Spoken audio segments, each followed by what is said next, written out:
Hola, Connie. Hola, hola de vuelta a todos, todas y todes. ¿Cómo están? ¿Cómo estás? Muy bien, contento de este segundo episodio. Un Trans Podcast es un contenido original de la Fundación Trans Argentines y del medio de comunicación feminista Beba. Activa las notificaciones para enterarte cuando hay un nuevo episodio. Mirá el trajecito que pegué. No, ¿estás? Escúchame una cosa. Por favor, no te voy a decir que te pares porque arruinamos todo, pero... No. Por favor, el look. Pero yo soy Cristina Pérez. Me encanta. Hoy es un día especial porque vamos a hablar del minuto a minuto de la sanción de la ley. Esta es mi parte favorita porque es toda la rosca, que es la parte que me gusta. ¿Entendés? Corridas, las negociaciones, Sí, todo, sí. el barro, digamos. Hablar al oído, escúchame, che, dale, agárrate la manga. Me Sí, encanta. vamos a hablar de cómo se vivía la presión de estar escribiendo una ley que iba a cambiar el destino de miles de personas. El futuro de todes hoy, acá, mío, tuyo, Y por lo pronto de esta mesa, y de esta mesa. salvo el invitado, pero bueno, Ajá. ahora lo vamos a presentar, ¿A ¿no? presentar? Sí, por supuesto. Bien, él fue co-redactor de la Ley de Identidad de Género de Argentina. Es activista legal y feminista en diversidad sociosexual. También es investigador en temas de derechos humanos y derechos sexuales. Totalmente. Además, es abogado y docente en las universidades UBA y UNTREF. También tiene un postítulo en Derechos Humanos y de las Mujeres. Y, por último, también es miembro de Abosex. Muy bien. Bueno, él es Emiliano Litardo. Emiliano. Bienvenido, Emiliano. Muchas Bienvenido. gracias por venir. La verdad que es un honor que vengas. Yo te tengo que agradecer en primer lugar todo lo que hiciste por nuestra comunidad, porque nos sentimos muy tocados con este capítulo en particular, porque esas manos hicieron que podamos ser felices en un montón de aspectos, ¿no? Que nos hayas entregado libertades. Y eso es un montón. Sí, sí. Así que bienvenido a este espacio. Bueno, gracias por la invitación. El placer es mío. Estoy un poco nervioso, debo confesar. No, por favor, con este currículum que tenés, querido, pero yo estoy nerviosa. Yo estoy nerviosa, no he hecho nada de mi vida. Y él se escribió una ley, así, Yo escribí una ley correcto. muy ¿no? tranqui. Me levanto un día, Sí. me tomo un café, listo, perfecto. Bueno, No, tenemos... fue un proceso colectivo. Sí, Pues. Yo solo fui una parte de todo un engranaje súper complicado.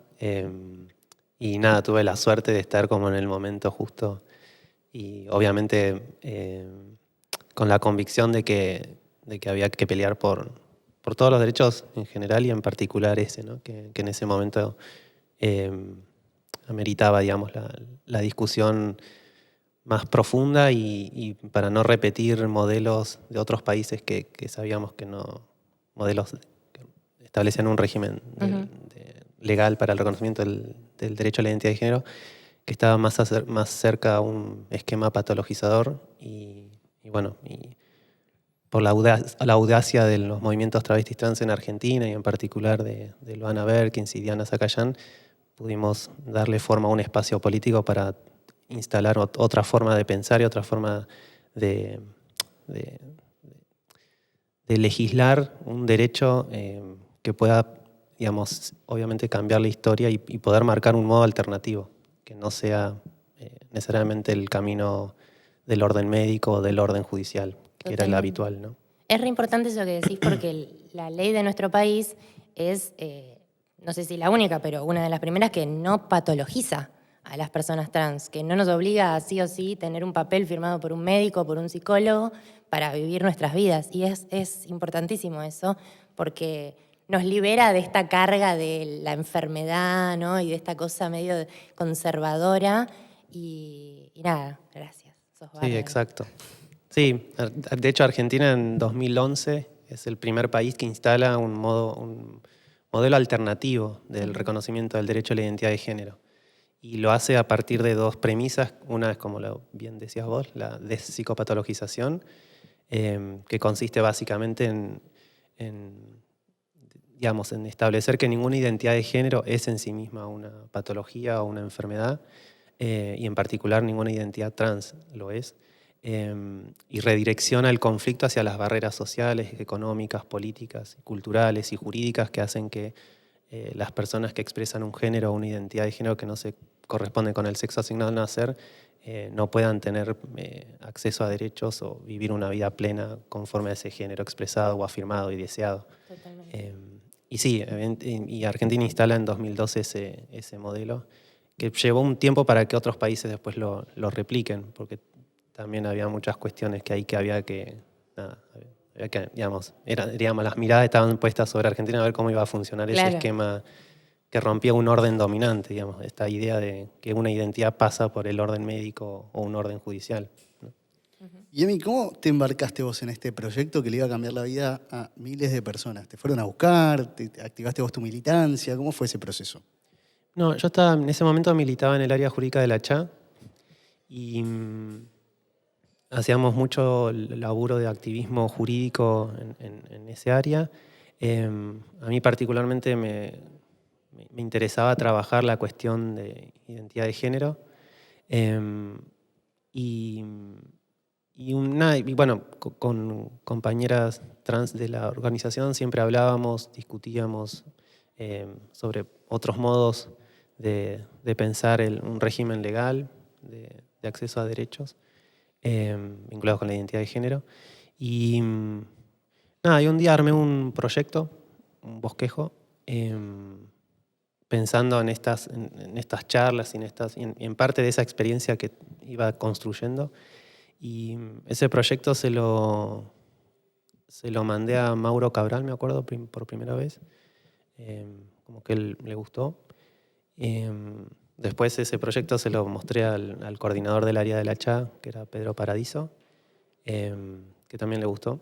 Y Pedro se lo compartió a Loana Berkins. Y ahí yo a Loana no la conocía. Loana era una militante travesti importante. Increíble. Y yo hasta ese entonces yo a Loana la leía, más que nada, no éramos ni amigos ni nada por el estilo. Y ella me escribe y me dice, che, ¿sabes qué? Pedro me mandó el borrador que vos escribiste, me gustaría que nos juntemos para charlar, y porque tengo una idea para armar un frente nacional por la ley de identidad de género. Porque en ese momento, hay que decirlo, en el Parlamento, después de la sanción de la ley de matrimonio, 2010, la siguiente agenda que se suponía que iba a ser trabajada en el Parlamento iba a ser un proyecto de ley para el reconocimiento del derecho a la identidad de género. Entonces habían dos propuestas, para sintetizar, ¿no? Una propuesta que tenía que ver con un proyecto de ley que reconocía la identidad de género, pero asociada a la cuestión registral, básicamente. Y otro proyecto de ley que se desdoblaba, que por un lado tenía que ver con los cambios registrales y por otro lado con la cuestión del acceso a la salud transespecífica. En general, si uno repasa lo que se vivía en ese entonces, habían muchos activistas trans que escribían y marcaban, digamos, cuáles eran las críticas a esos dos proyectos. En particular del segundo, ¿no? Porque era un proyecto que miraba al modelo español. Claro. Claro. Que sabemos hoy que el modelo español es un modelo bastante, complicado, porque no reconoce el derecho a la identidad de género en un esquema de psicopatologizador. Uh-huh. Entonces, por ejemplo, habían autores como Mauro Cabral, Blas Radi, la propia Loana Berkins, la producción del Teje, por ejemplo, que fue el primer periódico travesti latinoamericano del Rojas, tenía un montón de artículos que dan cuenta de ese momento y las críticas a ese proyecto. Entonces, un poco con todo eso hice ese bosquejo. Y a Loana le pareció... Lo hice así como si nada, ¿no? Bueno, pero fue como... hice un bosquejito. Tremendo bosquejo. En una servilleta. Servilleta. y nos juntamos con Loana, y la conocí. ¿Cómo fue ese momento? Y para mí fue como muy emocionante, pero era como, no sé, como... Con mucho respeto, me imagino, ¿no? Sí, más que nada porque uno va leyendo autores, autoras, con los que se va formando, digamos, y en el activismo. Y nada, y tenerla ahí fue como lo más. Y ella igual era como muy confianzuda y divina. Y me dijo, no, marica, hay que elaborar esto, hay que trabajar, yo voy a armar un frente. voy a llamar a las compañeras y a los compañeros trans y a todas otras alianzas políticas gay lésbicas y cis, hetero también.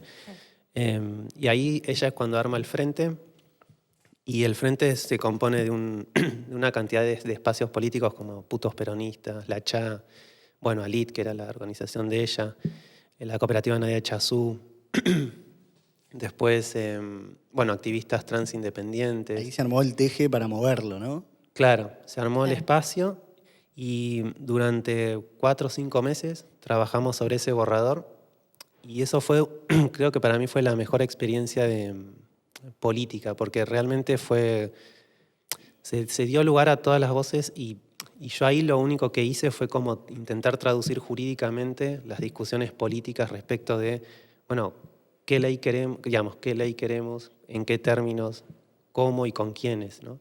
Y todo ese barco lo condujo, digamos, con mucha maestría Luana, porque obviamente, como todo espacio político, no está exento de tensiones y conflictos, ¿no? Y discusiones más que nada. Y ella pudo lograr, digamos, el objetivo era uno, que era tratar de tener la mejor propuesta parlamentaria, aunque no saliera, digamos.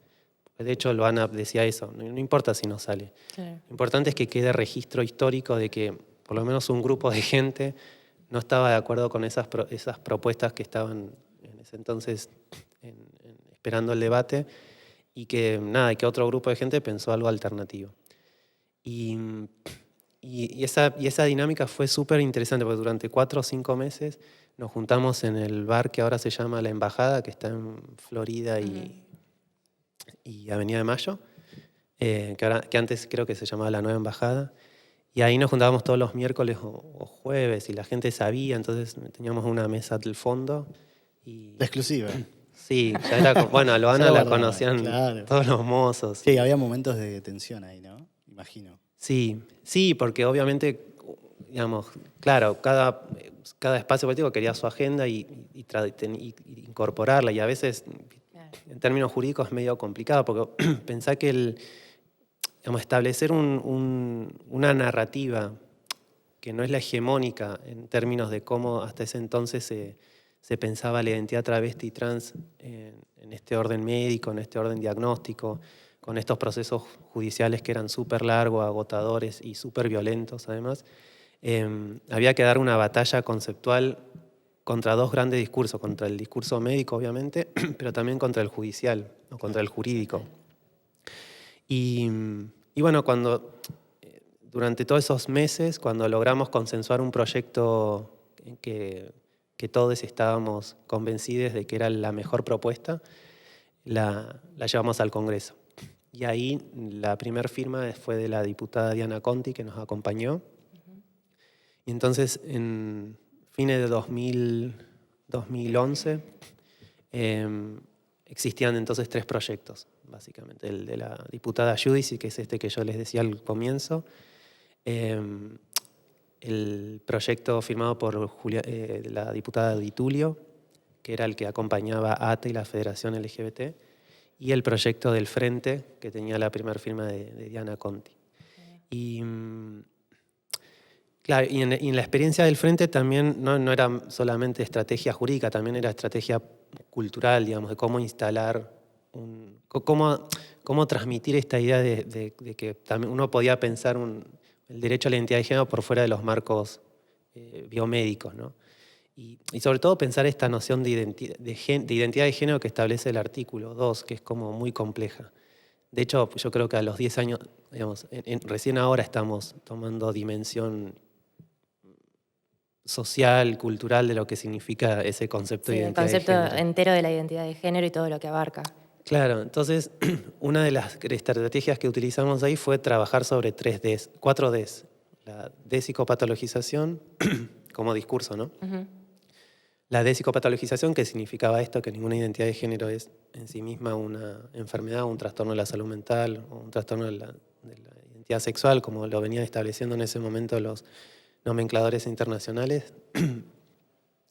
La desjudicialización, que decíamos que ningún procedimiento de reconocimiento de la identidad de género tenía que pasar por una instancia judicial, sino que tenía que ser meramente administrativa, así como uno va al registro y pide, no sé, El cambio de domicilio. el cambio de domicilio, sí, por Claro. ejemplo, Claro, o sí. no sé, la impugnación de paternidad o el reconocimiento de paternidad, bueno, que la identidad de género también pase por esos canales más expeditivos, más rápidos y donde solamente la persona declare su voluntad manifiesta de querer hacerlo, nada más, sin exámenes médicos, Claro. sin psicodiagnósticos, sin una orden judicial. La desestigmatización, que proponíamos que un proyecto de ley tenía que buscar, digamos, desinstalar los estereotipos que se construían sobre la comunidad travesti trans en particular, y sobre todo sobre esta idea de que el género siempre responde a esta idea que se crea, ¿no? Que el género responde a, Claro, que a está la base, vinculado al con- sexo genital claro. o a ciertas características físicas del cuerpo. Tal cual. Y que al mismo tiempo, digamos, esos estereotipos no vulneren o coarten el acceso efectivo al derecho a la identidad de género. Y la otra era la descriminalización Principalmente. principal, que eso era básicamente el trabajo que empezó a tener el movimiento travesti trans en Argentina en los 90, cuando se forma políticamente, ¿no? Que tiene que ver con instalar la agenda de la no criminalización de la identidad travesti, que en ese momento venía por los edictos policiales, códigos contravencionales. Entonces, bueno, en esas 4 Ds que al principio fue difícil, despatologización, desestigmatización, bueno, logramos como armarnos nuestro propio discursito, digamos. Y con eso íbamos como a todos lados. Lo interesante es que todo esto lo hiciste acompañado y apoyado por la comunidad travesti trans. Sí. Y qué importante que fue esto, porque realmente se pensó en base a las necesidades de la comunidad. Que creo que ahí es donde somos pioneros en el mundo. De realmente pensar, primero, darle la voz a la comunidad travesti trans y entender qué es lo que necesitaba la comunidad para ahí escribir una ley. ¿No? Y eso me parece interesantísimo, ese punto. Sí, eso es que esa era la visión que tenía Loana, o sea, era que esto sea un proyecto de la comunidad, para la comunidad, escrita por la comunidad, Sí. digamos. Porque lo único que uno traducía jurídicamente también era esto, las demandas políticas de los movimientos travestis trans. Esto, por ejemplo, que no es posible pensar la identidad de género por fuera del cuerpo, ¿no? Era algo que los proyectos que en ese momento estaban ahí no lo habían pensado. Segundo, esta idea de pensar que la cuestión de la salud integral está conectada con la construcción de la identidad.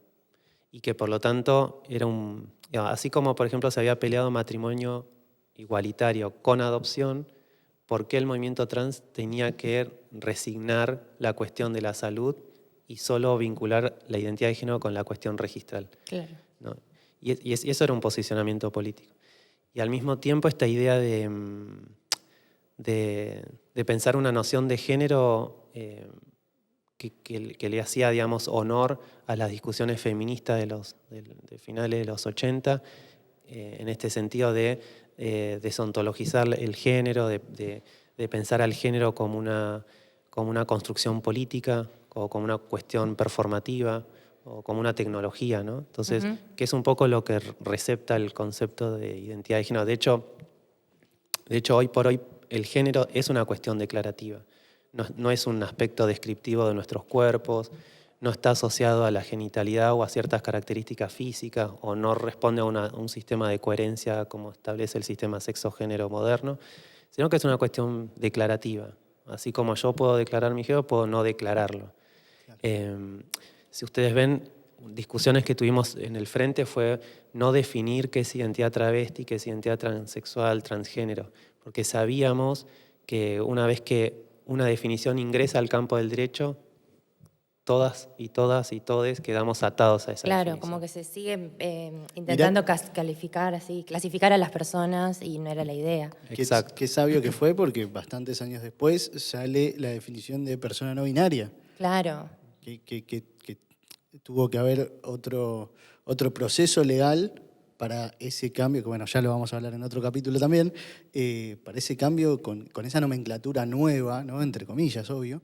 Pero qué importante que fue que hayan pensado tantas cosas. Exacto.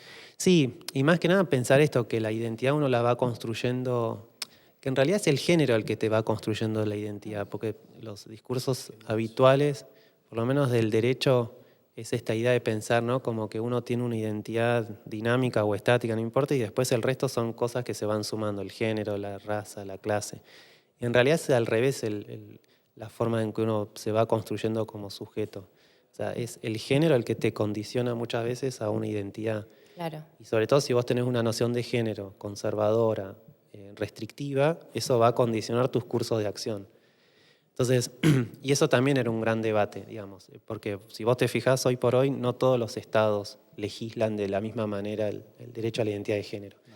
Y eso se debe en parte a que tienen una noción de género distinta. Entonces, depende de qué noción de género vos tengas, es lo que vos vas a poder producir en términos jurídicos o en términos legislativos, judiciales o de estrategias políticas, ¿no? Y eso fue algo que sí Loana, Mauro, Blas y muchos compañeros dieron la discusión.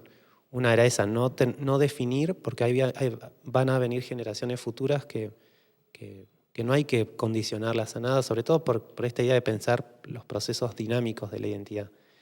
Y después, por otro lado, también esta idea, digamos, de dejar abiertas las definiciones en el campo jurídico, porque eso es lo que te permite el debate político. Y digamos. seguir incluyendo también, me imagino. Sí. Emi, ahora viene la parte que me gusta a mí, la parte de la rosca. Porque yo quiero saber cómo fueron esos momentos decisivos. Esos momentos decisivos, estaban todo ahí armando la ley y después, ¿qué sucedió? Contame, quiero saber todo. La parte de la agarradita del... La rosca. La rosca. El barro. Bueno, hay mucho barro, pero Ahora está pensando qué puedo decir, que no. Sí, tampoco todo. Si hubiera un mosquito en ese momento. no quiero cartas documentos. Yo me los imagino como en una película, ¿viste? Como en la mesa. Y, no, por acá, no sé qué. Como, Sí, todo muy seguramente. dramático.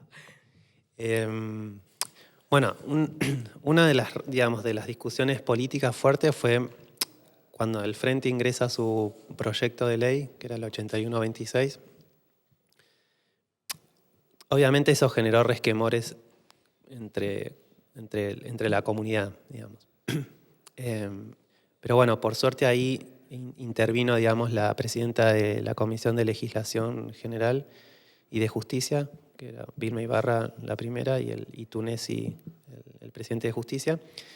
Ellos lograron determinar que iban a trabajar en forma conjunta las dos comisiones, con lo cual se iba a agilizar el tratamiento en las comisiones para después tener el debate en pleno. Y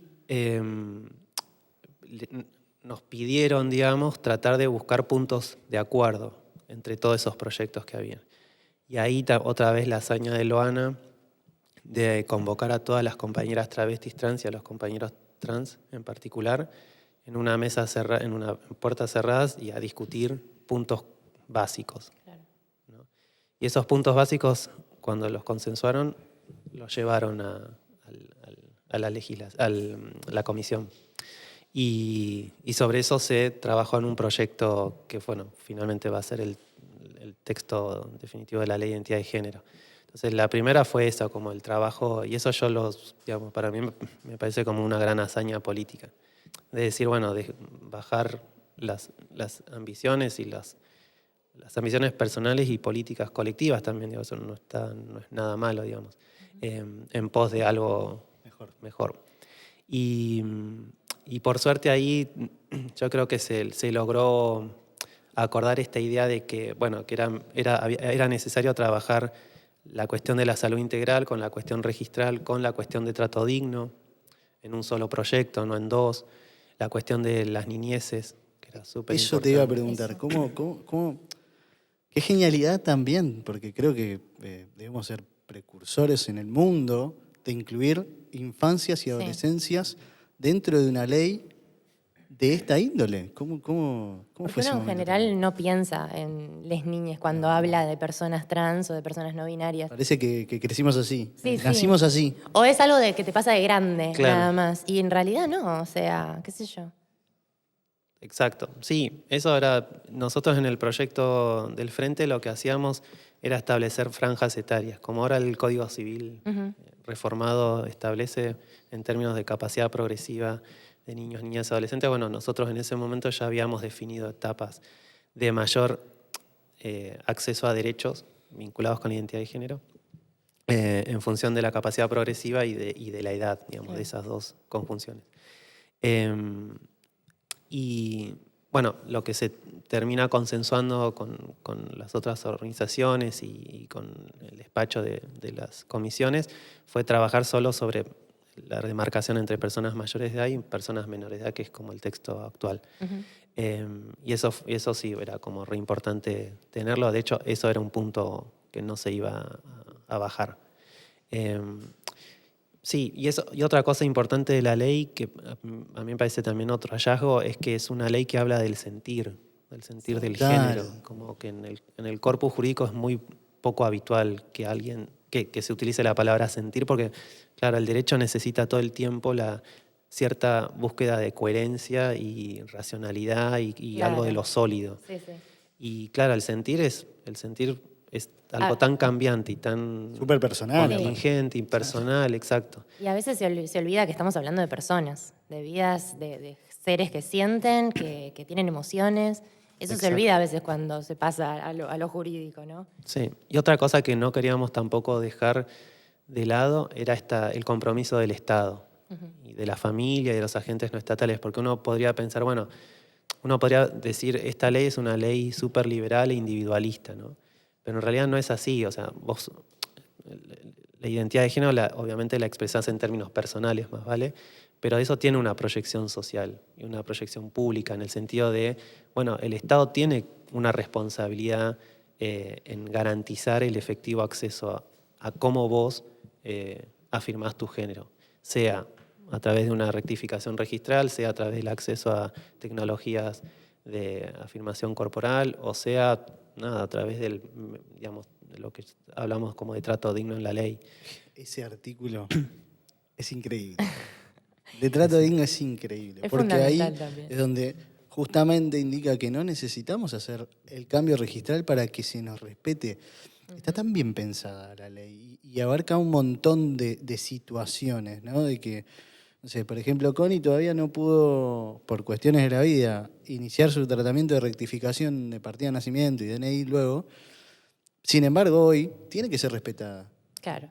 Sí. Respétenme. Y tenemos una ley, a cámara, y tenemos una ley que nos defiende ese Sí, sí. derecho. Es importantísimo. El valor de la palabra, ¿no? Porque durante años antes de la ley de identidad de género, las personas que iniciaban los juicios estaban sujetas a una sola, digamos, persona que iba a decidir por ella. Claro. Y iba a decidir a favor o en contra en función de cuántas pruebas vos le podías proveer para generarle una convicción sólida, digamos. Y aún con eso ni siquiera te garantizaba. Entonces, y ese artículo 12 nosotros lo tomamos de una experiencia de 2 resoluciones que había emitido la Ciudad de Buenos Aires durante la gestión de Ibarra. Una que era la resolución del Ministerio de Cultura y otra la resolución del Ministerio de Salud y del Ministerio de Educación. Educación creo estaba Filmus, si mal no recuerdo. Y eran 2 resoluciones que establecían eso, el respeto a ser llamado, registrado, anotado, de acuerdo al género que cada persona consignase. Entonces eso nos parecía como súper interesante. Además la Constitución de la Ciudad tenía el artículo 11 que establece el derecho a la diferencia. Entonces tomamos esas 2 resoluciones y las transcribimos así como ese artículo. Hicimos magia. Increíble. Lo interesante de eso fue ese armado tan complejo, de Claro. poder buscar recursos. Y tomar de otros lados Ex- referencias. Sí, y ya te digo, es complejo porque fue eso, en parte fue ponerte a leer cuáles eran las críticas que hacían los movimientos trans en particular. Cosas escritas, digamos, teoría, básicamente, Sí. que era, en ese momento nadie le daba bola, digamos. Sí, sí. Después, en 2006, hay 2 hechos muy puntuales que son importantes, que es que en el 2006 sale por primera vez un fallo de la Corte Suprema, el fallo Alit, de la organización de Loana, que le reconoce la existencia formal, digamos, como organización, y ese fallo lo que establece por primera vez es la importancia de reconocer los derechos del movimiento travesti trans como agrupamiento social, digamos. Claro. Y habla del genocidio ahí también.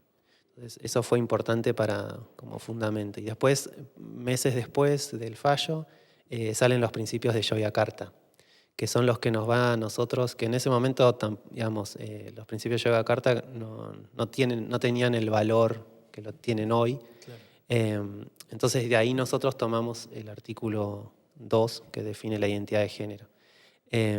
Y después también, bueno, esto de leer a las feministas más críticas, las que nos ayudaban a interpretar el derecho en clave de género, como, no sé, Paula Viturro, los trabajos de Josefina Fernández, que venían de la antropología, bueno, las producciones del Teje, que fueron fundamentales.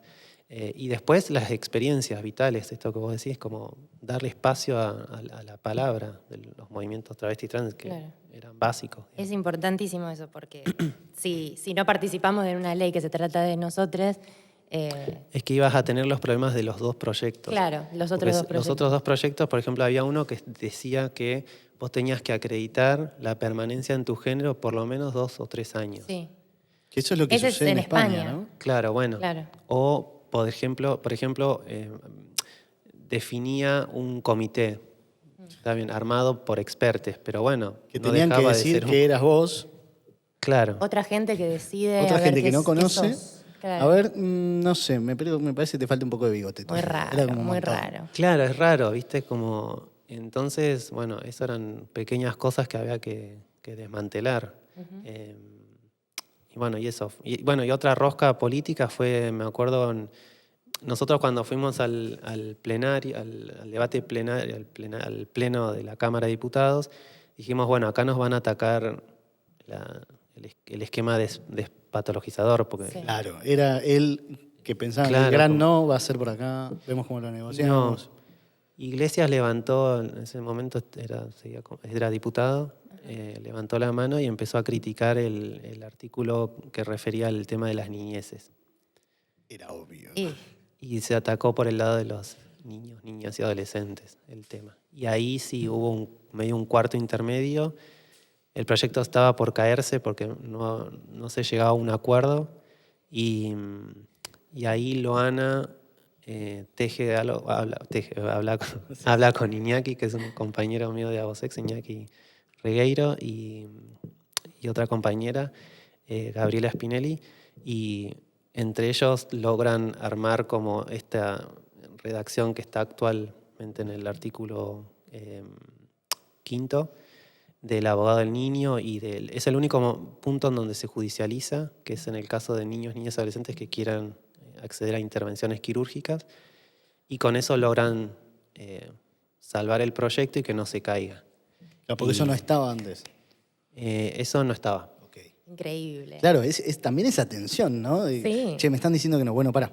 Vamos a ver qué podemos hacer en el medio como para Es que fue negociar. todo- ¿Por qué es negociar?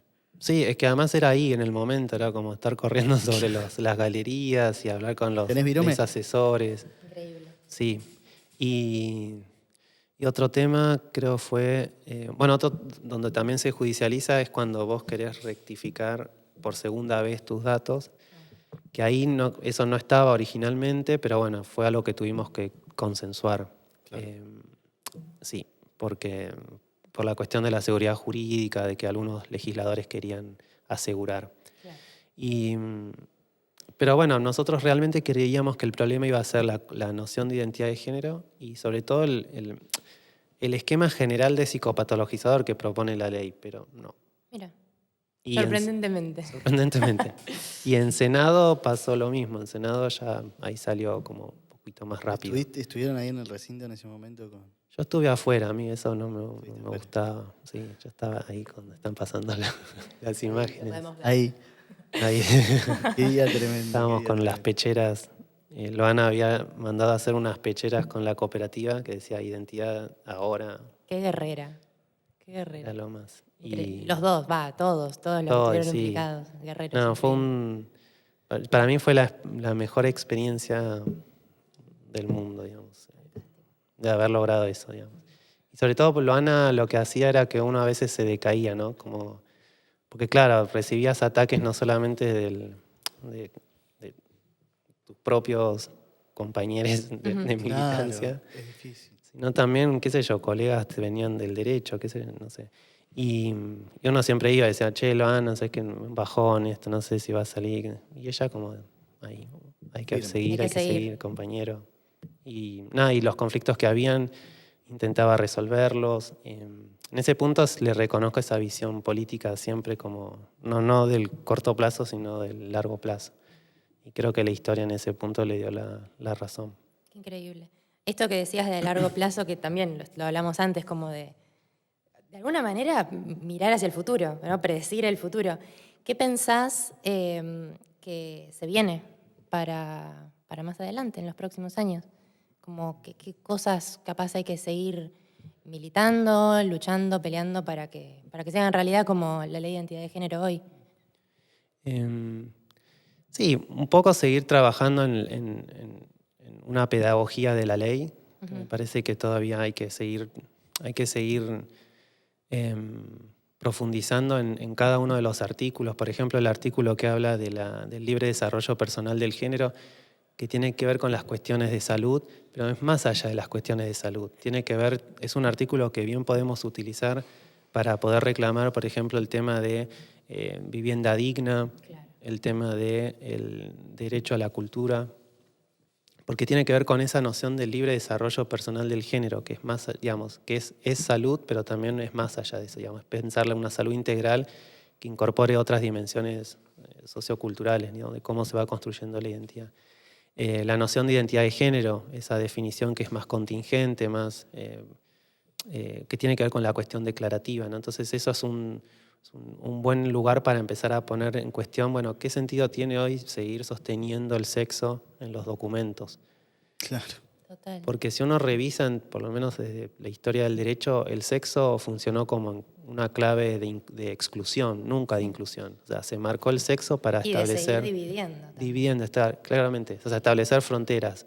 Quiénes se podían casar, cómo se iban a establecer las relaciones de familia, las relaciones patrimoniales, los derechos políticos como el voto. Uh-huh. Bueno, la cuestión de la identidad de género, todo eso fue marcado por el vector del sexo, que solo funcionó para excluir y para incluir solo al cuerpo y a las identidades que respondían al patrón normativo. Que si te lo pones a pensar no tiene ningún tipo de sentido. No. Es cierto eso. Eso es una discusión que eso también la dimos en el frente y consideramos que no era el momento para hacerla. De a poco.